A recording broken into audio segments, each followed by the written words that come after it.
Olá, muito boa tarde a todos. Eu sou o Vitor Irajá e atualizo agora as últimas notícias do Brasil e do mundo neste sábado, dia 4 de abril de 2026.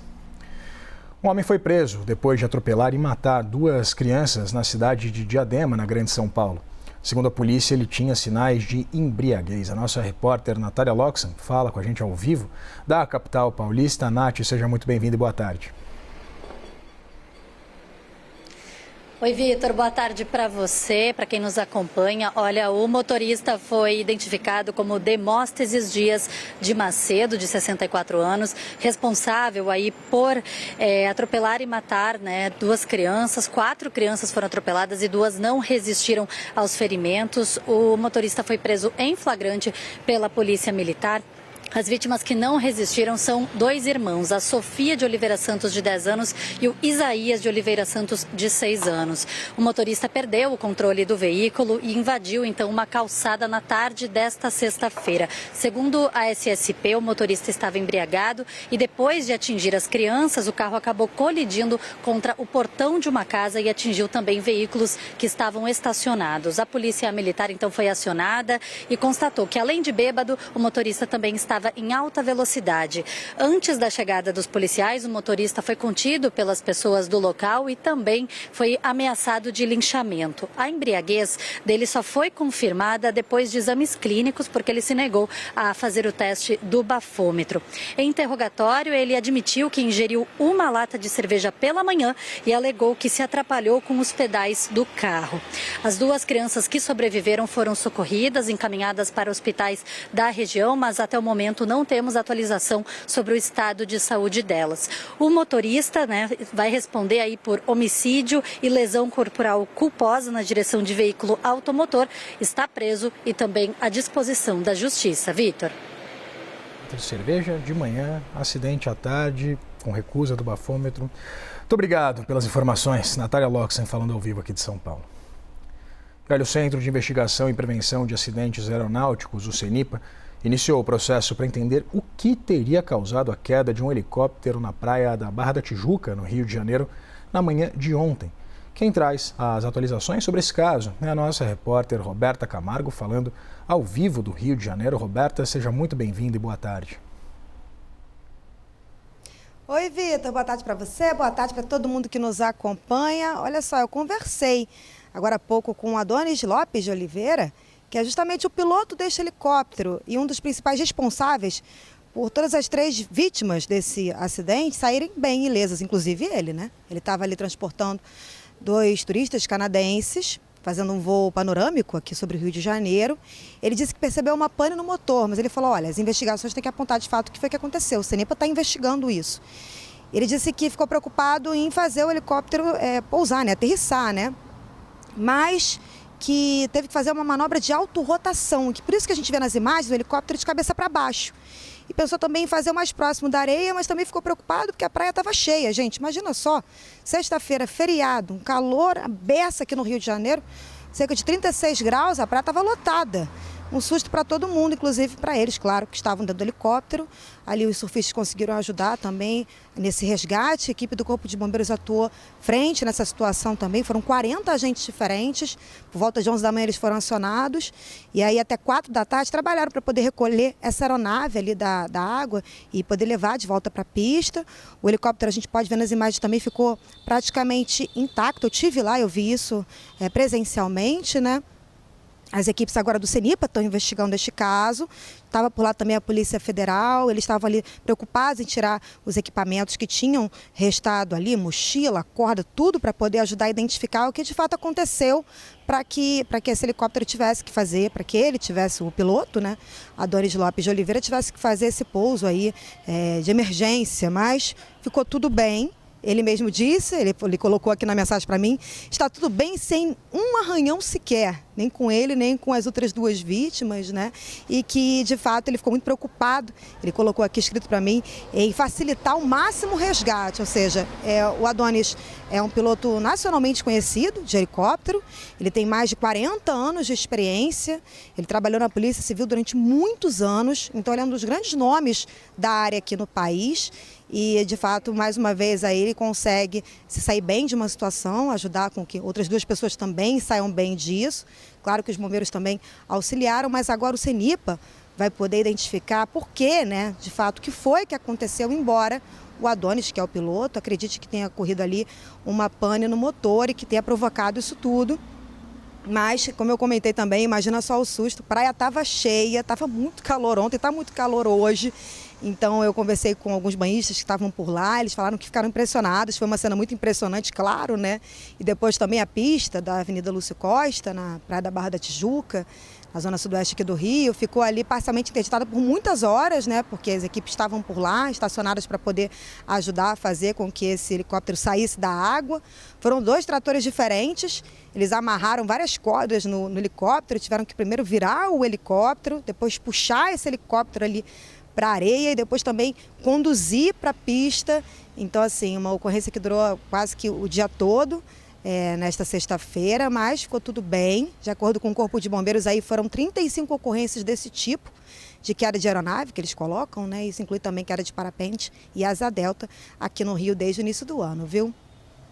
A gente imagina que deve ter sido uma imagem bastante assustadora, ainda bem que foram todos resgatados com vida. Muito obrigado pelas informações, Roberta Camargo, falando ao vivo da capital fluminense.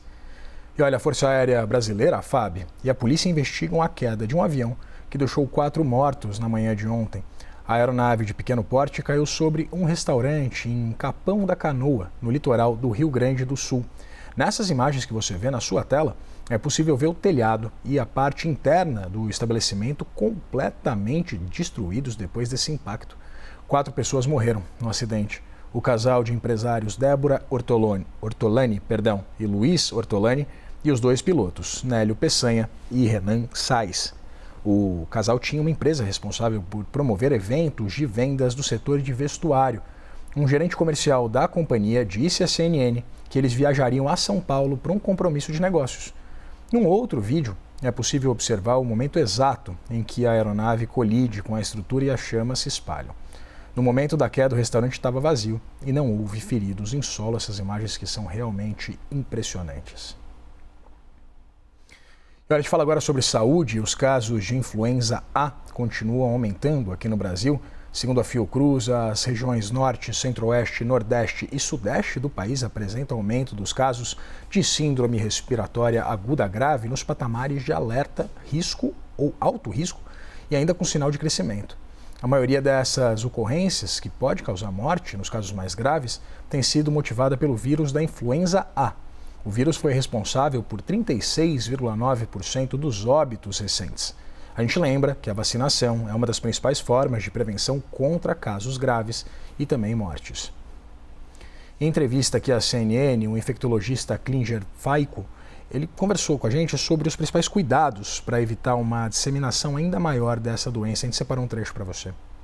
Tem vários vírus respiratórios que vão causar essas doenças que a gente considera, né, que vão cursar com a síndrome respiratória aguda grave. E nesses casos, esses vírus eles vão ter uma circulação aí ao longo do ano, né?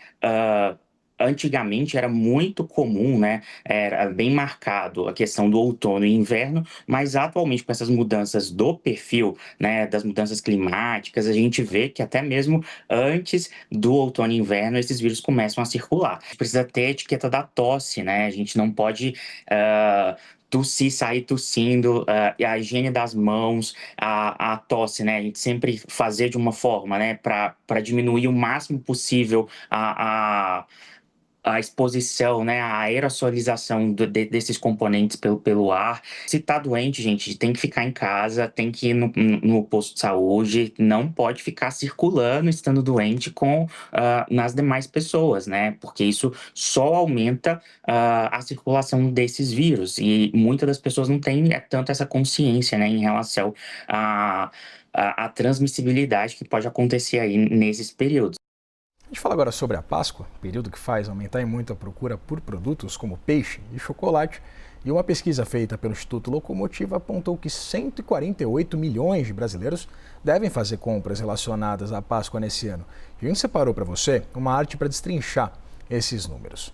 Entre os que pretendem comprar, 69% afirmam que devem adquirir ovos de Páscoa para presentear alguém.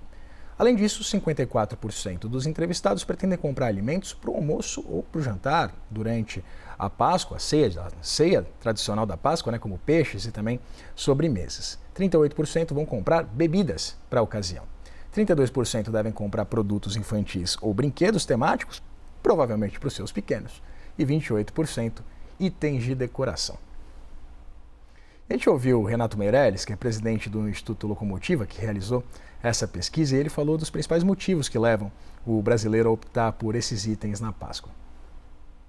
O que essa pesquisa mostra é que o brasileiro não compra na Páscoa apenas para consumir, compra para marcar presença na vida daqueles que amam. A Páscoa acaba funcionando como um bilhete de afeto embrulhado em chocolate.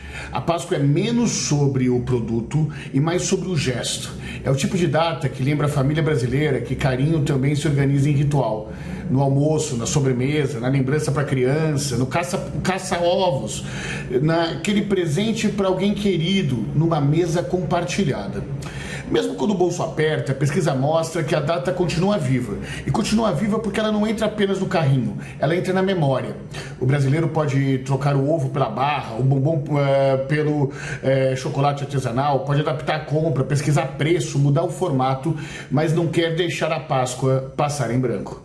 Mas olha só, falando especificamente do chocolate, nem tudo são flores. O preço do chocolate aqui no Brasil continua em alta e muito descolado da inflação geral do IPCA. Dados do IBGE mostram que enquanto o IPCA acumula uma alta de 3,8% em 12 meses, o chocolate ficou 26% mais caro no período. Esse movimento chama atenção porque as cotações do cacau no mercado internacional começaram a cair nos últimos 6 meses diante de uma expectativa de safra maior, principalmente na África Ocidental, depois de problemas da safra desse cacau produzido na África. Segundo analistas, o consumidor ainda não sente o alívio nos preços porque a indústria está repassando custos antigos e também recompondo margens de lucro. A gente fala agora da missão Artemis.